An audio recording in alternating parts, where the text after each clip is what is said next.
Dalam seluruh undang-undang kekayaan intelektual hari ini di Indonesia atau di dunia, yang disebut pencipta itu mutlak manusia. Tetap manusia. Mutlak manusia. Belum ada mungkin negara yang hari ini mengembangkan untuk mengganti definisi daripada pencipta itu adalah selain manusia, masih manusia.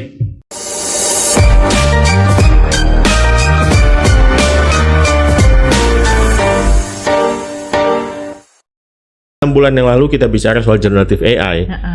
Kejadian sekarang ya, ada ya. Bukan cuma kejadian, udah lewat perbincangan itu generative AI. Sekarang orang bicara agentic AI. Agentic AI. Itu? Nah, agentic AI itu sebetulnya satu langkah yang lebih maju tentu saja dari generative AI, di mana penerapan AI ini dilakukan untuk satu tugas-tugas khusus gitu. Jadi AI ya, dari deep learning, machine learning, segala macam itu lalu diterapkan untuk sektor khusus dan untuk tugas khusus. Misalnya begini, dibuat satu robot gitu ya, bot gitu ya, chatbot katakanlah gitu, yang sangat pintar, yang bisa menjadi asisten pribadi saya gitu. Dan dia membuatkan surat, mengambil recall. Bukan cuma itu, dia sudah bisa berpikir secara mandiri dan membuat keputusan sendiri. Ya, jadi udah masuk ke level tanpa autonomous. harus kita berikan prompt.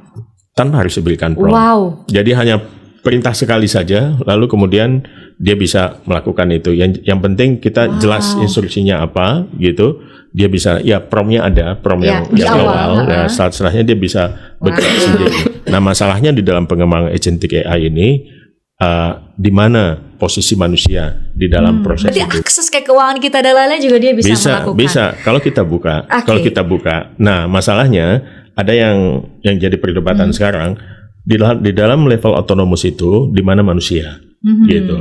Waktu decision making itu dibuat, apakah manusia intervensi ke situ atau dibiarkan saja? Ini yang dibilang dengan human in the loop in the process. Oke, bahasa awamnya bilangnya apakah kita akan tergantikan oleh AI, manusia dan kemanusiaan kita gitu ya. Pak, kita nonton dulu ada video nih AI rata-rata sih kalau ya sekarang ya, tadi masih generatif ya, kita pakai prompt, kasih beberapa narasi yang membuat kita dia bisa baca keinginan kita untuk buat dapat AI itu kayak gimana, apa video atau foto yang kita inginkan. Nah, ini salah satu video sebenarnya ya yang di-create dari AI gitu ya, dari prompt. Jadi banyak sekali nih, Pak Nezer juga pasti dan Pak Dirjen juga banyak tahu ya bagaimana rekonstruksi sejarah pun tuh dilakukan juga lewat AI gitu ya. Bahkan ada kalau hanya 8 detik gak bayar gitu, gak gratis. Ini Pak, kalau dilihat kan gini, mungkin dari mata videografer, dari kita yang mungkin biasa bersentuhan sama visual, tahu kayaknya ini bukan asli deh gambar ini.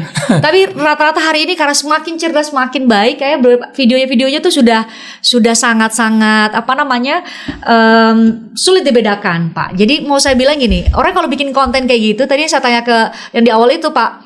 Ini sebenarnya kalau saya yang bikin chatnya ya, Pak. Saya tolong buatkan dong sejarah Indonesia mengenai kerajaan Majapahit gitu.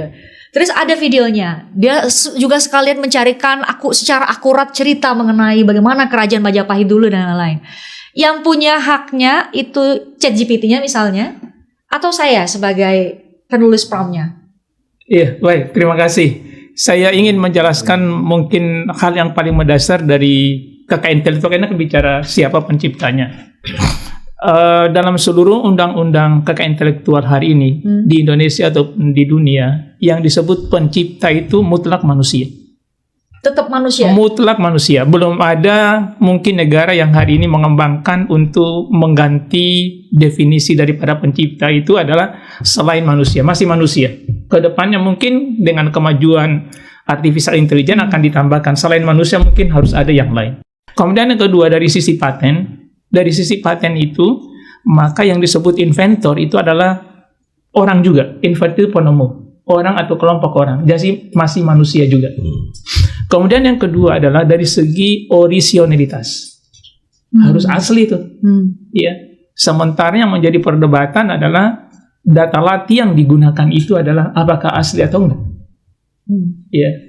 Data latihnya loh ya, data latih yang kemungkinan besar bahkan dia mengambil dari data latih. Kalau perintahnya terlalu sederhana, kemungkinan besar bahkan mirip dengan karya yang sudah ada. Jadi originalnya nggak ada. Oh. Misalnya perintah bikinkan saya kucing. Foto kucing gitu misalnya. Iya, kemungkinan besar keluar foto kucing yang sebenarnya ada hak ciptanya. Itu melanggar hak cipta orang lain karena tidak terlalu spesifik. Itu tidak ada kontribusi daripada manusia. Ya, jadi perlu ada. Kemudian kalau dari paten itu mesti ada inventive step. Tidak dapat diduga sebelumnya. Apakah kemudian ini juga bisa memenuhi kriteria itu? Nah, ini yang menjadi persoalan. Jadi siapa sesungguhnya? Sampai hari ini hampir tidak pernah satu negara memberikan hak kepada AI itu sendiri, itself. Nggak ada. Tadi yang Pak Nezar bilang ada benchmarking kita ke mana? Ke Amerika, Cina gitu ya, sama Uni Eropa. Betul. Belum ya Pak? Belum pernah. Negara pun ya? Ada satu permohonan paten misalnya DABUS, itu permohonan paten dari Australia. Diajukan di Amerika, kemudian juga di Inggris dan di Uni Eropa. Itu semua ditolak. Karena inventornya adalah DABUS-nya sendiri. Itu sistem artificial intelligence. Jadi yang dia bilang sendiri, inventornya adalah DABUS, bukan orang. Itu ditolak di semua negara berdasarkan konsep daripada inventor itu siapa, pencipta itu siapa. Jadi pasti tetap harus ada intervensi atau kontribusi kreatif dari manusia. Ketika tidak ada intervensi atau kontribusi kreatif daripada manusia, maka dia tidak bisa dikatakan sebagai karya yang layak diberikan ke intelektual. Sekarang tuh kan yang Nah, paling satu lagi, ketika kemudian ada kontribusi kreatif daripada manusia, maka yang akan mendapatkan haknya itu manusianya sendiri. Berarti saya memerintahkan tadi, yang membuat prompt-nya tadi adalah saya, maka yang menjadi pemegang haknya atau penciptanya adalah saya, atau inventornya adalah saya kalau di bidang paten. Ya, karena kan konten-konten yang dibuat dari atau apapun lah outputnya yang dibuat dari AI itu kan pada akhirnya hari-hari ini bagi masyarakat awam ya Pak Nezar paling banyak menemukannya menjadi konten yang diupload ke berbagai platform dan berbagai platform itu sekarang bisa dimonetize, ya kan? Nah kalau hari ini mungkin ada YouTube ya yang sudah mengeluarkan kebijakan bahwa kalau 100% yang mungkin logikanya sama ya seperti Pak Razi cerita tadi ya bahwa kalau itu 100% AI maka tidak diberikan hak ekonominya tadi. Bisa dimonetize. Kecuali kalau kita edit ada suara manusia asli dan lain-lain gitu Pak. Kalau Iya benar. Saya izin memberikan sebuah analogi supaya kita dapat paham kira-kira di mana intervensi manusia dan di mana kerja AI sesungguhnya. Kalau saya boleh umpamakan dapur canggih AI, dapur canggih. Itu di dalam AI pasti ada sejumlah algoritma. Itu adalah instruksi yang memerintahkan untuk dia atau tahapan-tahapan step untuk menjalankan sesuatu. Itu algoritmanya banyak. Dia tidak bisa berjalan sendiri, tapi dia adalah berkolaborasi dengan algoritma lainnya. Contohnya, kalau di dapur canggih tadi, itu adalah resep makanan. Tetap ada chef di situ. Ada resep makanan, kemudian ada teknik memasaknya seperti apa. Ada instruksi kepada alat-alat bagaimana mereka bekerja. Kemudian yang keempat adalah metode belajarnya koki. Itu algoritmanya. Nah, yang kedua adalah data latih. Nah, karena mesti ada data latih. Kalau nggak ada data latihnya, dia nggak bisa karena dia dilatih untuk dia cerdas kan. Nah, data latihnya itu adalah buku-buku, video, gambar, ya dan macam-macam. Kemungkinan besar itu ada hak ciptanya. Ya, bisa jadi ada hak ciptanya, tapi bisa juga kemungkinan besar tidak ada hak ciptanya. Yang ketiga, itu adalah model AI-nya. Seperti apa modelnya itu? Ya kayak kalau dalam Gemini itu namanya adalah LLM. Ya, Large Language Models. Itu adalah dilatih untuk teks. Ada lagi diffusion model. Itu dilatih untuk gambar saja. Ini kalau dalam bahasa kita itu sebenarnya adalah otaknya. Iya, otaknya itu adalah model AI-nya tadi.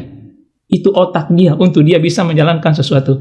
Terakhir, nah ini yang saya mau jelaskan adalah pengguna.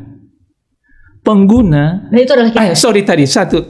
Ibaratnya kalau dalam dapur AI itu adalah kokinya yang sangat cerdas. Chefnya, betul. Chefnya, kokinya yang sudah sangat terlatih. Terakhir adalah penggunanya.